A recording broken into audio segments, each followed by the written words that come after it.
આકાશવાણી અમદાવાદ વડોદરા પ્રાદેશિક સમાચાર જયેશ પટેલ વાંચે છે. સૌપ્રથમ મુખ્ય સમાચાર. સાણંદના લેખંબામાં રામકૃષ્ણ મઠ દ્વારા આયોજિત કાર્યક્રમને વિડીયો કોન્ફરન્સ દ્વારા સંબોધતા પ્રધાનમંત્રીએ કહ્યું કે આગામી સમયમાં કૌશલ્ય ધરાવતા સૌથી વધુ યુવાનો ભારતમાં હશે. રાજ્યમાં નાર્કોટિક્સ અને મિલકત વિરુદ્ધના ગુનાઓમાં 22% ઘટાડો થયો. ગુજરાત જાહેર સેવા આયોગ દ્વારા વિવિધ 11 પરીક્ષાઓ આગામી 23 ફેબ્રુઆરી અને 30 માર્ચમાં લેવાશે. ગેરરીતિ આચરતી વધુ 5 હોસ્પિટલો પીએમજેવાય મા યોજનામાંથી સસ્પેન્ડ કરાઈ. જૂનાગઢમાં માળિયાહાટીના પાસે 2 કાર વચ્ચે અકસ્માતમાં પરીક્ષા આપવા જતા 5 વિદ્યાર્થીઓ સહિત 7ના મોત. અને ચોથી મેકોંગ ગંગા ધમ યાત્રા વડનગર પહોંચી. સમાચાર વિગતવાર.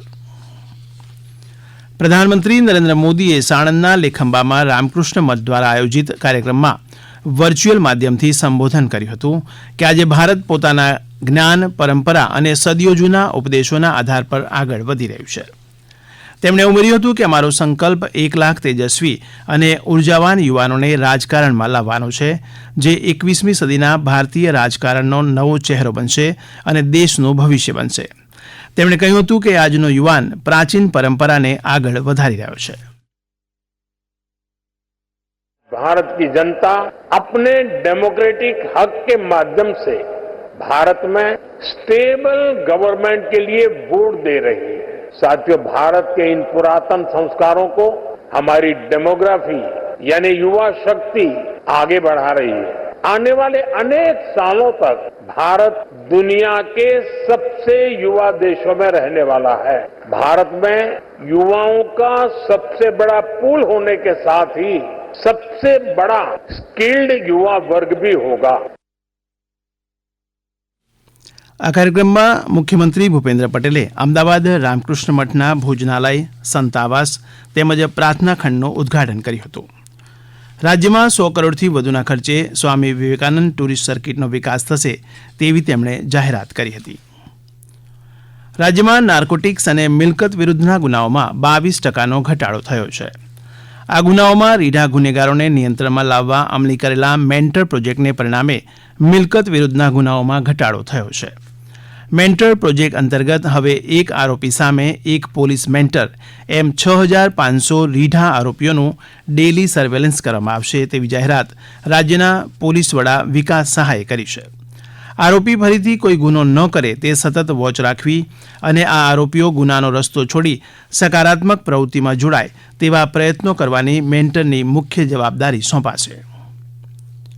રાજ્ય સરકારની ભરતીઓ માટે ગુજરાત જાહેર સેવા આયોગ સક્રિય છે તેમ આયોગના ચેરમેન હસમુખ પટેલે જણાવ્યું હતું.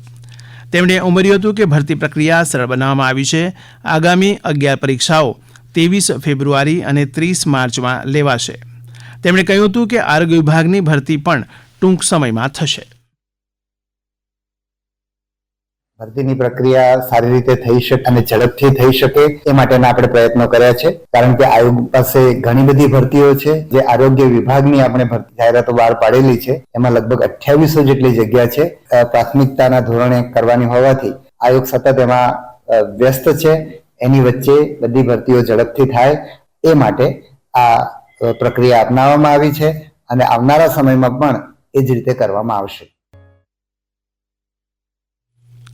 પ્રધાનમંત્રી જન આરોગ્ય મા યોજના અંતર્ગત ગેરરીતિ આચરતી વધુ 5 હોસ્પિટલને સસ્પેન્ડ કરવામાં આવી છે. પાટણ જિલ્લાની Heer children hospital, Nishka children hospital અને ન્યુનેટલ કેર, દાહોદ જિલ્લાની સોનલ હોસ્પિટલ, અમદાવાદ જિલ્લાની સેન્ટારા ઓર્થોપેડિક હોસ્પિટલ અને અરવલ્લી જિલ્લાની શ્રી જલારામ ચિલ્ડ્રન હોસ્પિટલમાં વિવિધ ત્રુટીઓ અને ગેરરીતિ જણાઈ આવતા પીએમ જય મા યોજનામાંથી સસ્પેન્ડ કરવામાં આવી છે. આ હોસ્પિટલ્સ પાસેથી નિયમ અનુસાર નાણાકીય વસૂલાત અને દંડ પણ ફટકારાયો છે. પ્રિયોત દરમિયાન લેબ રિપોર્ટમાં છેડછાડ, યોજનાની માર્ગદર્શિકાનું ઉલ્લંઘન, બીયુ અને ફાયર સેફટી સર્ટિફિકેટના અભાવ સહિતના કારણોસર આ 5 હોસ્પિટલ્સને સસ્પેન્ડ કરાઈ છે.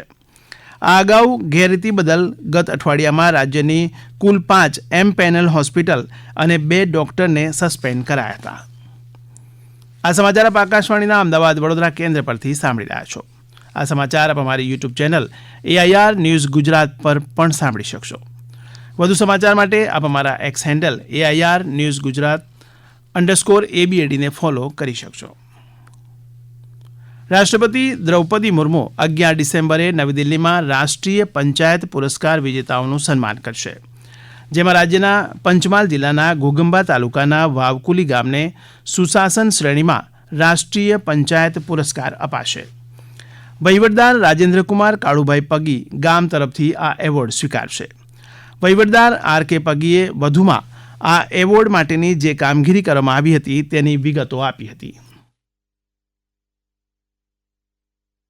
ઓનલાઈન જે કામગીરી થાય, રેશન કાર્ડની કામગીરી, જે આવકના દાખલા, વિધવાના દાખલા, ઓનલાઈન રિપોર્ટ જોતા જે સારી કામગીરી કરેલી એ બદલ પહેલા તાલુકામાંથી તપાસણી થઈ, ઓનલાઈન ફોર્મ ભર્યું હતું. ત્યારબાદ પછી જિલ્લા કક્ષાએ ચકાસણી થઈ, પછી રાજ્ય કક્ષાએ ચકાસણી થઈ અને ચકાસણી થયા પછી પસંદગી થઈ છે. ત્યારે આવે સાહેબ કે જે આવકનો દાખલો કાઢવો છે તો પહેલા તાલુકા પંચાયતે જવું પડતું છે ઘોગંબા. તો એ જ સુવિધા આપણે ગ્રામ પંચાયત કચેરીએ બેસીને તૈયારીમાં ડિજિટલ ઓનલાઈન કામગીરી કરીને અમે તૈયારીમાં એમને સુવિધા પૂરી પાડી. અરજદારોને જે બી સુવિધાઓ જોઈતી હતી એ ગ્રામ પંચાયતે જ આપણે આપી છે અને એ પ્રગતિ રિપોર્ટના આધારે એમને આ એવોર્ડ મળ્યો છે.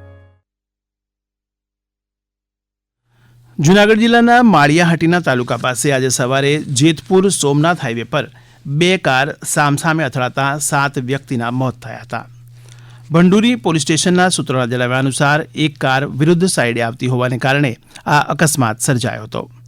ત્યારે કેશોદ નજીકના ગામડામાં રહેતા 5 વિદ્યાર્થીઓ ગડુ ખાતે પરીક્ષા આપવા જઈ રહ્યા હતા. આ અકસ્માતમાં તમામ 5 વિદ્યાર્થીના મોત થતાં કેશોદ તાલુકામાં શોકનું મોજું ફરી વળ્યું હતું. અકસ્માતના પગલે કારમાં મૂકેલા ગેસના બોટલમાં વિસ્ફોટ થયો હતો. આ વિસ્ફોટથી રસ્તાની બાજુમાં રહેલા ઝૂંપડામાં પણ આગ લાગી હતી. આ અકસ્માત બાદ પોલીસ અને એમ્બ્યુલન્સ ઘટના સ્થળે પહોંચી હતી, જ્યારે વિસ્ફોટની તપાસ માટે FSLની ટીમે ઘટના સ્થળે પહોંચીને તપાસ શરૂ કરી હતી. થાઈલેન્ડના બેંકોક ખાતેથી શરૂ થયેલી મેકોંગ ગંગા ધમયાત્રા નામની ચોથી ધમયાત્રા આજે વડનગર ખાતે આવી પહોંચી હતી. આ ધમયાત્રામાં આવેલા થાઈલેન્ડના પ્રતિનિધિમંડળે વડનગર ખાતે બૌદ્ધ મોનેસ્ટ્રી અને પ્રેરણા સ્કૂલની મુલાકાત લીધી હતી. ભારતમાં 2 થી 10 ડિસેમ્બર દરમિયાન Mekong Ganga declaration on Dhamma century એટલે કે ધમ્મ શતાબ્દી પર મેકોંગ ગંગા ઘોષણા માટેનો માર્ગ પટણા, બોધીગયા, નવી દિલ્હી અને ગુજરાતનો છે. થાઈલેન્ડના લોકો બૌદ્ધ ધર્મની ભેટ આપવા બદલ ભારત પ્રત્યે આભાર વ્યક્ત કરી શકે તે માટે તેમજ ભગવાન બુદ્ધના પવિત્ર અવશેષોને થાઈલેન્ડ મોકલવા બદલ ભારત સરકાર અને ખાસ કરીને પ્રધાનમંત્રી નરેન્દ્ર મોદીનો આભાર વ્યક્ત કરી શકે તે માટે ધમ્મયાત્રા આયોજિત કરવામાં આવે છે. સમગ્ર શિક્ષા પ્રોજેક્ટ અંતર્ગત બનાસકાંઠા જિલ્લાના થરાદ તાલુકાના મોટી પાવડ ખાતે નવીન હોસ્ટેલ સંકુલનું લોકાર્પણ વિધાનસભાના અધ્યક્ષ શંકર ચૌધરીના હસ્તે કરાયું હતું. 8 કરોડ 15 લાખ કરતાં વધુના ખર્ચે નિર્માણ થયેલ આ છાત્રાલયમાં 200 વિદ્યાર્થીનીઓ રહી શકે તેવી વ્યવસ્થા ઊભી કરાઈ છે.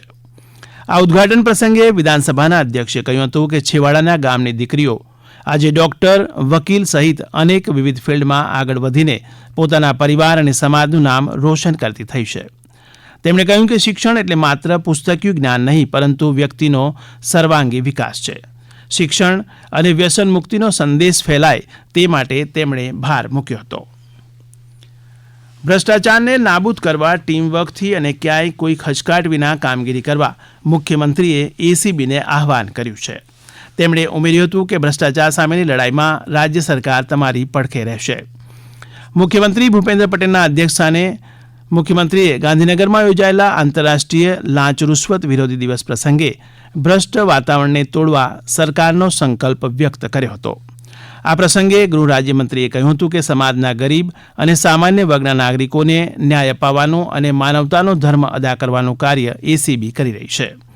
આ કાર્યક્રમમાં ACBને ફરિયાદ આપીને ભ્રષ્ટાચાર સામેની લડતમાં સહાયક બનેલા જાગૃત નાગરિકોનું કેર અંતર્ગત મુખ્યમંત્રીએ બહુમાન કર્યું હતું. અંતમાં મુખ્ય સમાચાર ફરી એકવાર. લેખંબામાં રામકૃષ્ણ મઠ દ્વારા આયોજિત કાર્યક્રમને વિડીયો કોન્ફરન્સ દ્વારા સંબોધતા પ્રધાનમંત્રીએ કહ્યું કે આગામી સમયમાં કૌશલ્ય ધરાવતા સૌથી વધુ યુવાનો ભારતમાં હશે.